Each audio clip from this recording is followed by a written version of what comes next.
lá. Você ia fazer a pergunta. Você ficou de fazer uma pergunta para mim aí na última aula, que você fez no intervalo, vocês não viram, mas agora vocês vão ter a oportunidade de ver.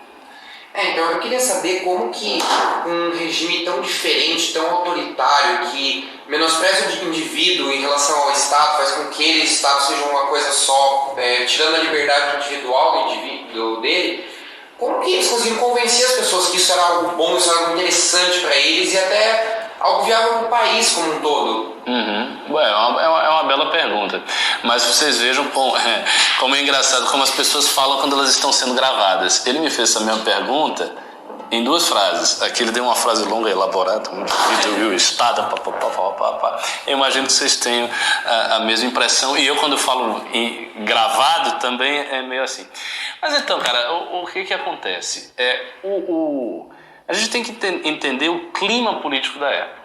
Né? O clima político da época foi muito, muito, muito marcado pelo fato da Primeira Guerra Mundial.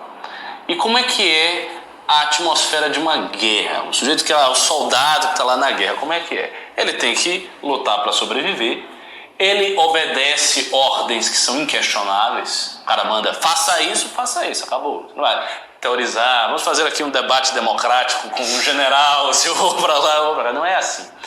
Então, o espírito da Primeira Guerra Mundial está muito incorporado tanto à doutrina quanto à prática do fascismo e do nazismo. São essencialmente bélicos. Tanto é assim que os dois tiveram as suas respectivas milícias. Então, os fascistas, tem um partido fascista, propriamente, partido, mas você tinha lá os Fati de Combatimento, os Fati da Ação Revolucionária, os Quadriste, que era o pessoal da milícia, que estava lá, que eram pessoas geralmente treinadas, às vezes egressos da Primeira Guerra Mundial, que estavam lá para quebrar o pau, dar tiro, porrada e bomba, entendeu? E os nazistas a mesma coisa. Uma das grandes inovações do Hitler no Partido Nazista, o Partido Nazista não foi fundado pelo Hitler. Se você acha que o Hitler fundou o Partido Nazista, você está enganado. Já tinha lá, o partido foi fundado pelo Anton Drexler, já estava lá o Partido Nazista. E uma das inovações do Hitler foi ele ajudou a criar a SA. SA, que eram os famosos camisas pardas, que era uma milícia. Então já tinha esse espírito beligerante, essa é a primeira coisa. Segundo, tanto a democracia italiana quanto a democracia alemã estavam em crise, em profunda crise, quando esses autoritarismos ascenderam ao poder. Não era uma democracia que estava bem. A democracia italiana, por exemplo, lhe pesavam várias acusações de corrupção, de lentidão, de falta de interesse pelo Estado, de falta de interesse pelo povo, mais ou menos como a nossa. Né? Qualquer pessoa que vá falar do Congresso Nacional, Congresso Nacional, o que a pessoa imagina? Não, são homens valorosos que estão lutando pelo interesse do povo brasileiro, pessoas muito dedicadas àquilo. Não. A galera vai dizer, é um bando de corruptos, os caras só querem lá para mamar na teta do Estado, o Congresso... Entendeu? Mesmo quem é favorável às instituições como nós somos. Ainda assim, a gente reconhece que o Congresso está cheio de mazelas. Então, esse é o ponto. E isto era assim também.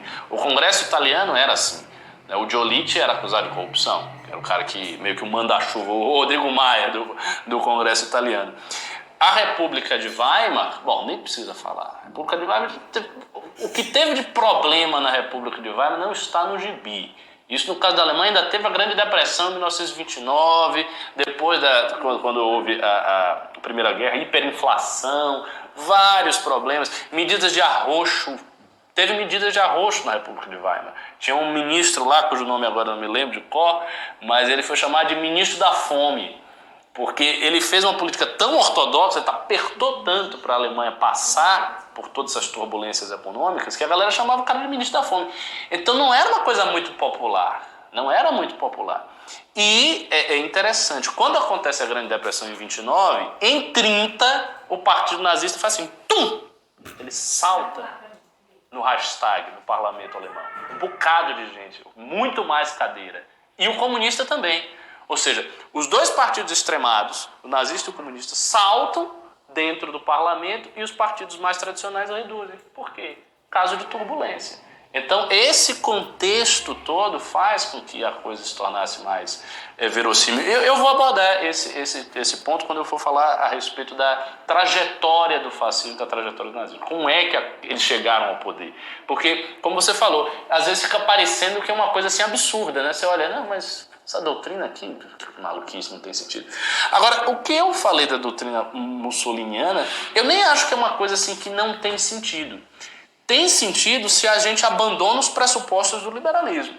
Se você abandona os pressupostos do liberalismo, a formulação fascista ganha um ar heróico. Quer dizer, é o indivíduo que se abnega, que se sacrifica em prol da nação, em prol da vontade popular, consubstanciada no Estado, e não é qualquer Estado, é o Estado que tem também um líder valoroso, que se dedica ao povo.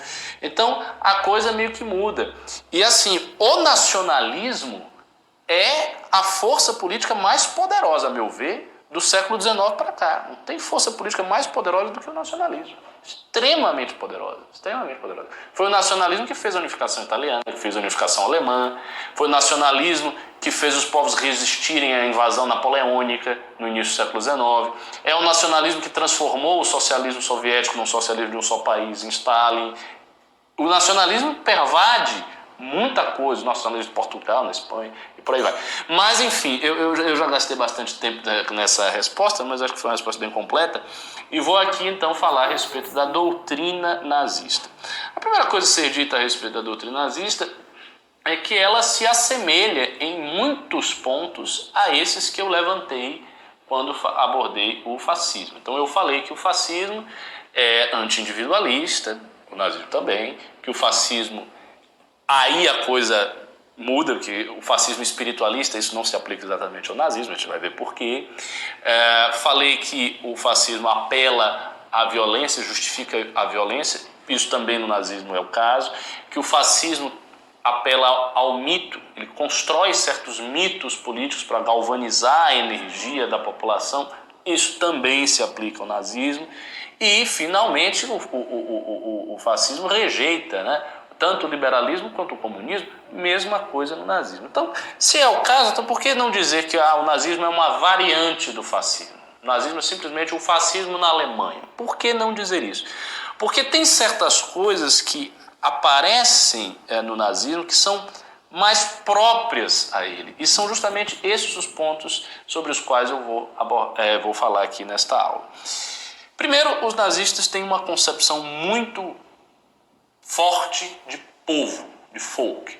Não que os fascistas não tivessem, mas no nazismo isto é extremado. E por que é tão extremo? Porque no século XIX a Alemanha foi invadida por Napoleão. Napoleão, que se sagrou imperador após o período de terror da Revolução Francesa, que foi um dos maiores comandantes militares de todos os tempos, certamente vocês conhecem, já vou falar. Napoleão invadiu vários países, entre os quais a Alemanha. E isso suscitou nos alemães uma reação que acontece muito frequentemente, ocorre muito frequentemente quando um país estrangeiro invade o seu, que é uma reação xenófoba, nacionalista, de reafirmação dos valores germânicos, de reafirmação da nação alemã. Isto aconteceu, em especial, através da doutrina de um filósofo chamado Fichte. Esse Fichte, que escreveu sobre a epistemologia, a metafísica, também escreveu os famosos discursos à nação alemã, em que ele exortava os alemães a resistirem a tudo isso e a reafirmarem os seus valores. E como os românticos eram críticos acerbos da noção iluminista de uma humanidade abstrata, eles enfatizavam a importância das tradições nacionais, das tradições locais. Só para explicar, só para ficar um pouco mais claro. Os iluministas, lá no século XVIII, eles pensavam as leis humanas, as normas morais, o conhecimento humano em termos universais. Por quê? Todo homem é dotado de razão, não é isso? Todo homem é dotado de razão. Se eu faço um silogismo aqui na frente de vocês são capazes de entender e de fazer inferência. Quer ver? Todo homem é mortal. Sócrates é homem, logo... Sócrates é mortal. Não é? Não é óbvio? Isso é o quê? Isso é uma conclusão que você deduz das premissas iniciais. Qualquer pessoa que entenda as frases é capaz de deduzir isso aí, porque todos nós somos dotados de razão. Do mesmo modo que a gente consegue fazer um cálculo simples. 2 mais 2 é igual a quanto? É 5? Não, 2 mais 2 é igual a 4. Se você entendeu os símbolos, os sinais, as palavras, você chega à conclusão. Então, a razão ela é universal nos seres humanos. E o aparato da sensibilidade também é universal. Você olha isso aqui, você vai ver azul, a não ser que você tenha alguma patologia. Você tem um daltonismo especial, que você troque, sei lá, o vermelho pelo verde. Se você não tiver isso, você vai enxergar isso aqui, você vai enxergar vermelho. Porque o seu aparato de sensibilidade é estruturalmente idêntico ao aparato de sensibilidade de todos os homens. Isso para um chinês da antiguidade, para um grego da antiguidade, para um francês do século XVIII e para um brasileiro do século XXI. Então, os iluministas tentavam fundamentar, era esse geralmente o intuito, fundamentar as normas morais, as normas jurídicas, a noção de conhecimento nas estruturas universais humanas da razão e da sensibilidade. Os românticos vão dizer, olha, não é bem assim.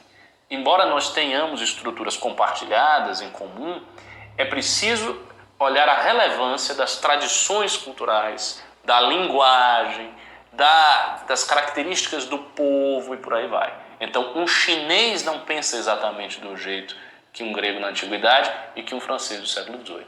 Aquilo que é certo e errado para um chinês talvez não seja para um francês. E aí, com esta crítica, vem tudo que a gente entendeu depois como sendo historicismo, relativismo cultural, perspectivismo em matéria histórica. Tudo isso aparece ali no bojo do romantismo. E aparece no bojo do romantismo a noção de povo. A palavra povo é antiga. Você tem lá o demos, de democracia, lá desde os gregos. Mas a teorização sobre o povo é romântica.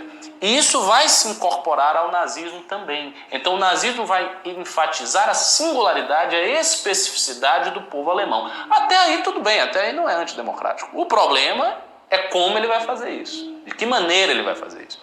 Primeiro, ele vai fazer isso dizendo que o povo alemão é superior aos outros. Então, essa é a primeira coisa, não é simplesmente uma diferença. É uma diferença de superioridade.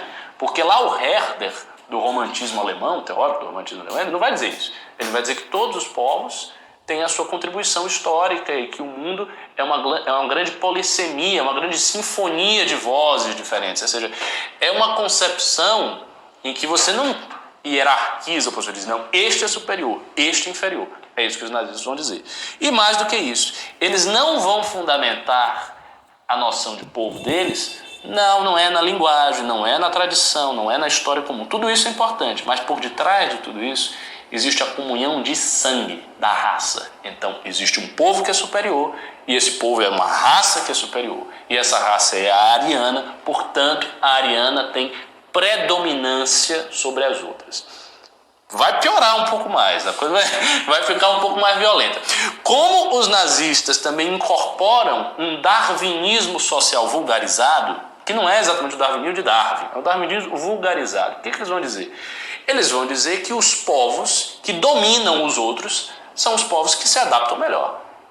Não é isso? A lei da sobrevivência não é a lei do mais forte? É mais ou menos esse é o pensamento. Então, o que interessa é a lei do mais forte.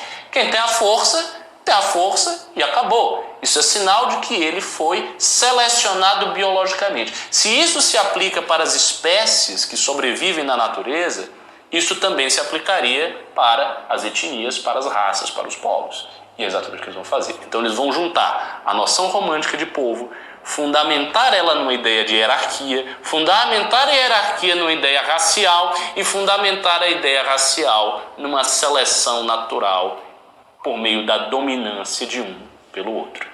Quando você entende esses 4 pontos, aí você entende por que os nazistas invadiram a Polônia em 1939, você entende por que os nazistas fizeram tudo que eles fizeram. Por que eles fizeram? Porque eles eram uma raça alemã superior e deveriam demonstrar sua superioridade ao enfrentar e vencer os outros povos. Eles precisavam de uma coisa que também é importante para entender a doutrina nazista. Eles precisavam de espaço vital, Lebensraum. Palavra bonita, né? Espaço vital. Tem essa palavra no fascismo, espaço vitale, mas nunca teve o mesmo peso disso no nazismo. E o que é esse Lebensraum? É o espaço para a disseminação da raça alemã. Hitler percebeu, isso era até uma coisa óbvia, que a Alemanha não poderia ser autossuficiente em matéria de produção econômica. Então precisava outros territórios, precisava outras regiões geográficas para arrancar a produção, para ter toda uma indústria extrativista que tornasse a Alemanha autárquica, isto é, autossuficiente economicamente. Então foi isso que eles precisavam. Eles precisavam desse espaço a mais. E, aliás, parte do apoio que Hitler recebeu, tão exultante, se deveu ao fato de que Hitler tirava poloneses, judeus, etc., tirava outros povos que ele considerava inferior de certas terras e botava os alemães lá. Então os alemães sentiam que estavam ganhando negócio. Pô, não tinha terra, agora eu ganhei a terra. Esse é um grande governante. Afinal de contas, ele está fazendo tudo em prol da raça germânica. E este pensamento ele foi se introduzindo na sociedade. Junto com isso, eles também eram eugenistas, ou seja, o racismo alemão era um racismo estrutural e um racismo que também visava a criação de cepas, de estirpes superiores de seres humanos. Por exemplo, nas SS, a famosa brigada de assalto, dentro da qual funcionava a polícia secreta, a Gestapo, a Schutzstaffel, esse era o nome das SS, que tinha lá, o seu chefe era o Göring. Tal. Nas SS, eles tentaram fazer isso. Eles tentaram fazer uma eugenia da SS cada vez mais perfeita para que o sujeito fosse um ariano cada vez mais puro. Não conseguiram fazer de toda maneira porque tinha que ter contingente militar. A SS fazia atuação ali de polícia secreta, de tropa de assalto e tal. Mas eles tentaram fazer isso. Então havia um objetivo também de purificar a própria raça alemã, de que ela fosse cada vez mais ariana, ariana, ariana e ariana. Junto de tudo isso, o último ponto que eu queria salientar, que também é uma especificidade do nazismo e não ocorreu no fascismo, pelo menos na formulação doutrinária, o fascismo ele se tornou antissemita depois, meio que por pressão dos alemães. E isso não foi uma decisão, aliás, muito fácil, porque muitos militantes fascistas consideravam isso uma barbaridade. Então eles achavam que essa obsessão alemã pela raça era um sinal de inferioridade do pensamento nazista, de que os caras não entendiam que o que importava mesmo era a tradição cultural, era o passado glorioso da Alemanha, da Itália e por aí vai. E eles queriam fundar a coisa na raça. Então, o antissemitismo é um tema mais delicado quando se fala em fascismo. Tem um livro que é o Fascismo, né? O título do livro é Fascismo, um título bem óbvio, né? Do Michel Nyberg, em que dentro desse livro tem um artigo exatamente sobre esse assunto, sobre o antissemitismo na Itália. Ele vai mostrando como é que o antissemitismo foi se desenvolvendo e tal. Só que na Alemanha o antissemitismo fazia parte profunda do nazismo. O nazismo era profundamente antissemita desde o princípio. Desde o princípio ele era antissemita, porque o pensamento de Hitler era antissemita, e ele é muito claro nisso no Mein Kampf. E ele já vai revelar o seu antissemitismo na época que ele lutou na Primeira Guerra Mundial. Hitler lutou na Primeira Guerra Mundial, foi condecorado, inclusive com medalha de bravura e tal. E na Primeira Guerra Mundial, o William Shirer, que foi um jornalista, um historiador da época, diz o seguinte, que os companheiros de Hitler achavam ele muito estranho, muito esquisito, porque ele não se importava com mulher, coisa que os soldados ficavam sempre desesperados por uma mulher, estava sem mulher e tal. Ele não se importava com nada, ele ficava só andando de um lado para o outro e maldizendo os judeus. E andando puto e dizendo que os judeus eram parasitas, os judeus eram isso, não sei o que, não sei o que. Ele odiava os judeus. Ele absorveu realmente esse antissemitismo, que o antissemitismo moderno foi criado em 1873 por um panfleto do Wilhelm Marr, cujo título é A Vitória do Judaísmo sobre o Germanismo de um ponto de vista não confessional. O que é mais interessante nesse título é a partícula final, de um ponto de vista não confessional. Porque o que ele quer dizer com isso?